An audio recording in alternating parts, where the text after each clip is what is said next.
Globalisasi semakin berkembang pesat.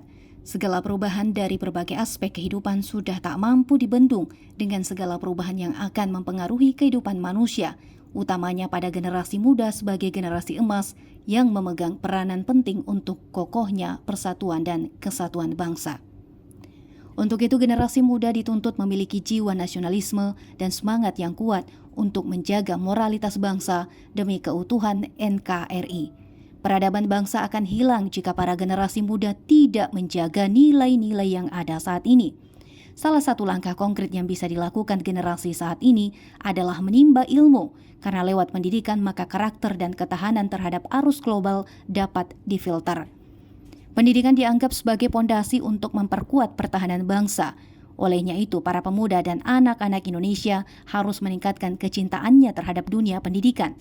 Hal ini terungkap dalam motivasi kepada para mahasiswa baru yang disampaikan oleh Maijen TNI Purnawirawan Andi Bausawa Mapanyuki yang merupakan Ketua LPRI Sulselbar yang berlangsung di Gedung Bersejarah Sausorokanai WR Supratman pada kuliah perdana UKDM Makassar. Minat baca para generasi muda saat ini pun menjadi sorotan karena semakin tergerus dengan teknologi. Perpustakaan tidak lagi menjadi tempat pilihan, karena itu para generasi didorong untuk menumbuhkan rasa cinta terhadap perpustakaan agar rajin membaca untuk memperkaya pengetahuan dan memajukan pendidikan Indonesia. Tim redaksi melaporkan.